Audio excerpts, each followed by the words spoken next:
ការដែលមានអាជីវកម្មច្រើនហើយរីកចម្រើនគឺជួយឲ្យសេដ្ឋកិច្ចរីកចម្រើនដែរមិនមែនគ្រាន់តែជួយម្ចាស់អាជីវកម្មឲ្យមានលុយទេហើយក៏ជួយសង្គមជួយឲ្យមានការងារធ្វើសម្រាប់មនុស្សផ្សេងៗទៀតអញ្ចឹងបាទប៉ុន្តែបើនិយាយគោលធំបំផុតរបស់កម្មវត្ថុរបស់នៃការធ្វើអាជីវកម្មគឺដើម្បីរកប្រាក់ចំណេញដែរពីព្រោះយើងអាចជួយសង្គមយើងអាចជួយសេដ្ឋកិច្ចយើងអាចជួយឲ្យមានការងារធ្វើដោយម្ចាស់អាជីវកម្មមកស៊ីអត់ចំណេញទេបាទពីយើងចំណេញយើងអាចបរិយាអាជីវកម្មយើងអាចបរិយាឲ្យមានអ្នកមកធ្វើការកាន់តែច្រើនទៅបាទជួយសេដ្ឋកិច្ចយើងក៏កាន់តែច្រើនដែរអញ្ចឹងនិយាយមែនតើលុយគឺជាឈាមរបស់អាជីវកម្មយើងសម័យមើលខ្លួនយើងណាឈាមរបស់មនុស្សយើងណា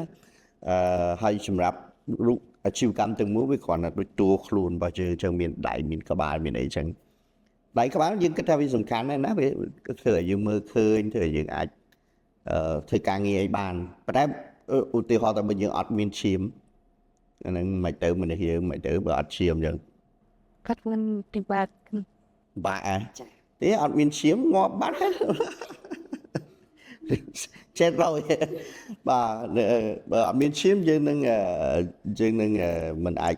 រស់រានមានជីវិតតទៀតអាជីវកម្មដូចគ្នាបើអត់លុយអីមានអីត្រូវទៅទៀតទៅឯងបាទនេះគឺជាសំខាន់មួយដែលម្ចាស់អាជីវកម្មត្រូវដឹងថាតើវាជាសំខាន់ណាដែលយើងជាម្ចាស់អាជីវកម្មត្រូវតែចេះ